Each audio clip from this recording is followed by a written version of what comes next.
This is going to probably sound like a silly question, but I've talked to a lot of people, and when I talk to them, they say, how do you know that's the Word of God? And I say, I know it's the Word of God. But it seems like through history, when you go back to Moody and Spurgeon and Torrey and all these guys, there were great revivals, and they used a King James Bible at that point. But during that period, I think the world was probably one of the most least educated places. And it seems like we're getting more and more educated today, but we keep trying to make the Bible simpler for people to understand, but it seems like we're getting less results. So I guess my question is the New International, the American Standard, the King James, the New King James, which is the most accurate? Rob, are you trying to be controversial? Not at all. What kind of Bible do you have in your hand there? I have a King James. Okay. But I'm not trying to be controversial. Oh, good. No, I wouldn't. I don't think you would be, because I know you and I've talked to you so much. But I have talked about this in different ways many times, but I would love to talk about it again. The question is, well, that was a whole bunch of questions. One is you talked about Moody and the revival period and that time, and the King James Bible in relation to that. Now we're looking at all the modern translations, but we're only talking about the English-speaking world, by the way, which is a whole nother dimension, because like when I speak overseas, I always have to talk with my interpreter. Because, for example, in Russia, they use a different underlying manuscript family that the verse numbers are different. Do you remember I told you that, and this is just, and I'll answer Rob's real quickly. By the way, yes. That's a short answer. Yes, it is important. The chapters were introduced in the 1200s. The chapters in the Bible. There were not chapters in the Bible before the 1200s. And Bishop Langton, the Archbishop of, from the Church of England, which became Anglican.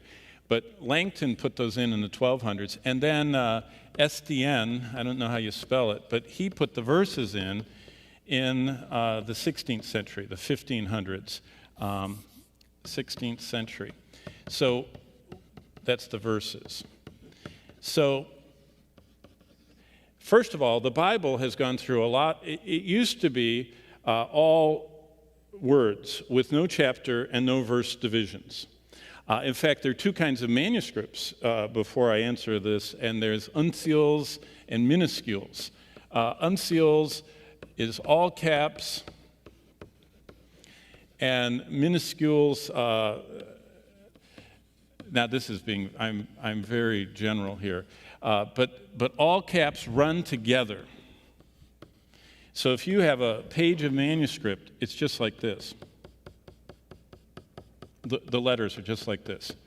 And the translators have to go like this and say, there's a word, there's a word. Not sure what that is, there's a word. You understand that the Bible was written in Hebrew and Ugaritic and all in the Old Testament, and in Greek in the New Testament.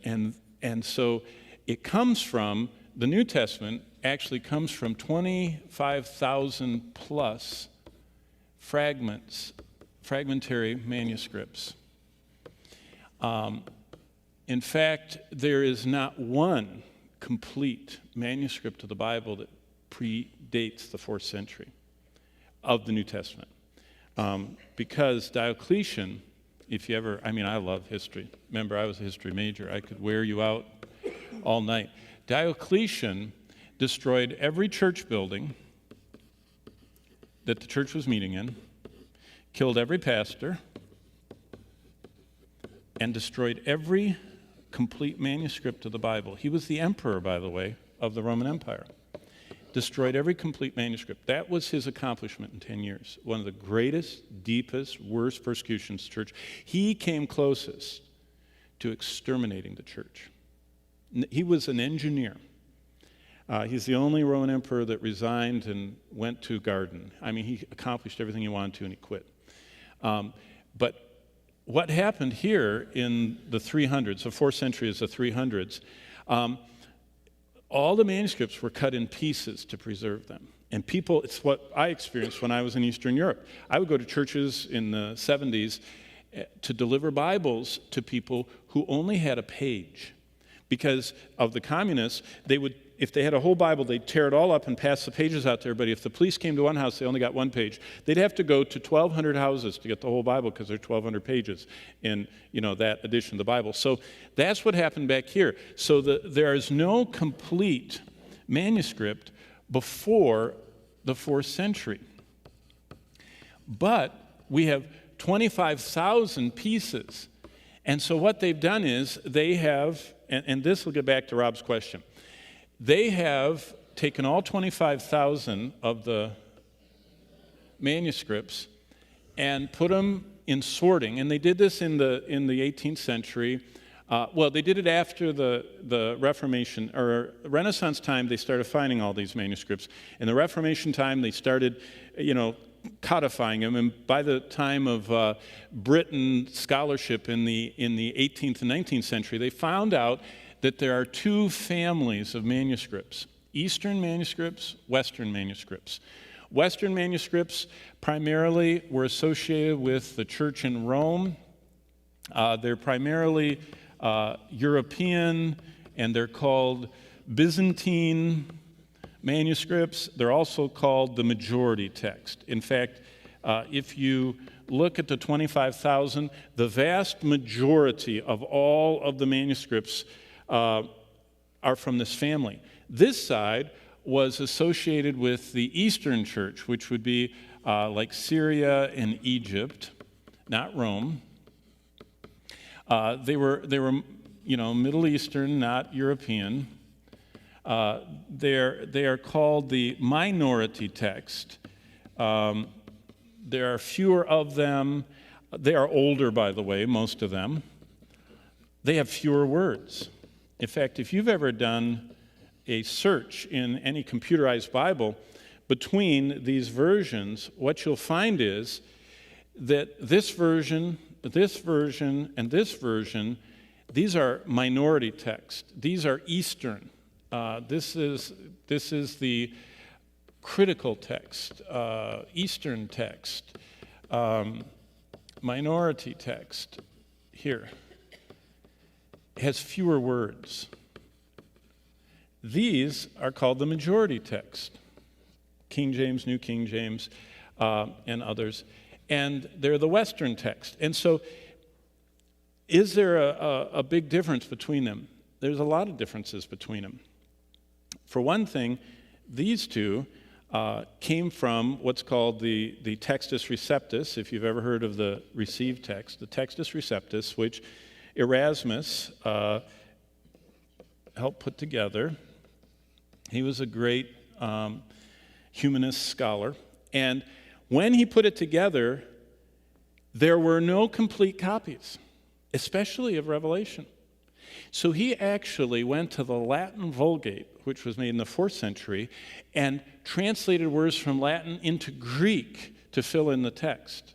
So that's why there's a lot of interesting history behind how we got all of our versions. But I will just say this, because this we could spend hours on this.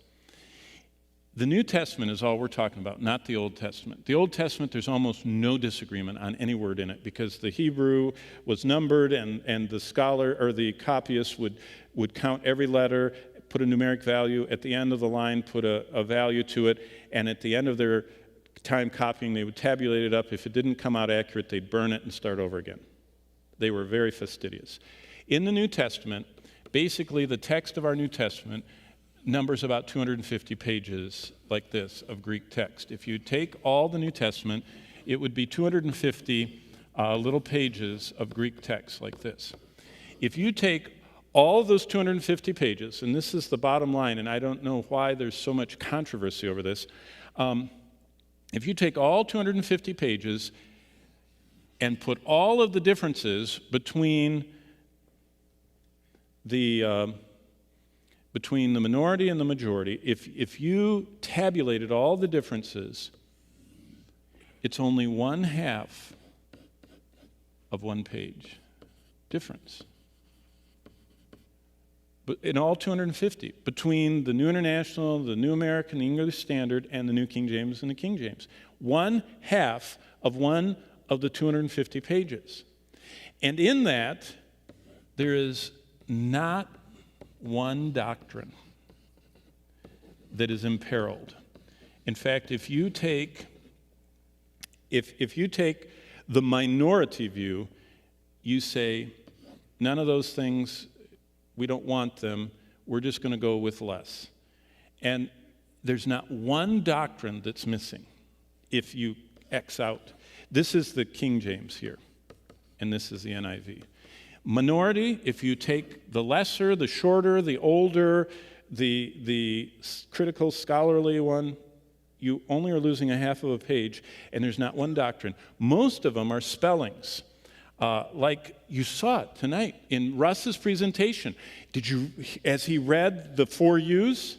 If you were in a New King James or King James, it was our, only 2 U's, not 4. Because the difference between those two, between you and us, is just one S. It's just the letter sigma. Very small. Many of the other differences are between omicron and theta. See the difference? Omicron, theta. It's just right there. And a little sigma on the end. So that's what's made up of this. But here to answer Rob's question. Why do I personally study all of them? New American has the finest Greek rendering. NIV has the finest Hebrew poetry. Finest New Testament Greek is the New American. And the ESV has the finest blend of both. But why would I persist personally, for all these years, to use the New King James? Simply this, and I thought about it this morning because I was at Gull Lake and a missionary shared there and made a heavy point from their New International and said, for years I thought this verse was in the Bible and I found it's not in the Bible when I got my NIV. And I thought, why would I persist in this? Because I'm a pastor. And if you take the sermons, like I read verses. Every time I preach, I stand up and I read. Did you know if you take the collected sermons of the pastors from the 2nd, 3rd, and 4th centuries, and if you look at all the verses they quote in their sermons, what you find is that about 79% of all the first 3 centuries of preaching to churches comes from the Western text. Only about 20-point-something%, roughly 21%, of those earliest pastors quoted the Greek text of the Eastern. Do you know why? This is where Arianism came from. This is where Nestorianism came from. This is where Eutychianism. All the great church heresies started in the East, not in the West with Rome. That's why Rome became the papacy. That's why the Pope ascended, because the Roman Church always came out on the right side of every doctrinal controversy. And they defended the truth. In fact, even to this day, Roman Catholicism is about 98% Orthodox. Their doctrine, they believe in the Trinity, they believe in inspiration, they believe in the deity of Christ and the virgin birth, and on it goes. They've only added the deadliness of works religion. So the reason why there are 2 manuscript families is these were in the Middle East. And if you know anything about the Middle East, it's desert. And if you have a manuscript in the desert and stick it in the sand, it will stay. In fact, today in Egypt, when they excavate, they're coming up with rubbish from the time of the pharaohs, and there are receipts people had from transactions that are still in the sand. They haven't rotted because there's no water. But if you have a manuscript in Europe in a moldy, damp stone castle, with mice and everything else, it's gone. So the reason these manuscripts aren't as old is they were worn out and had to be recopied so many times. These are older, but this side had more negative, bad doctrine. This side had far more positive doctrine. So for me, just as a personal preference, I like the New King James because I agree with what the pastors preach from the first 3 centuries after the apostles. This is still true. It's only a half of a page difference. I don't mean total differences. I mean if you combine all the spelling differences of Salome and all the different times that things have S's or O's different, it's only a half a page.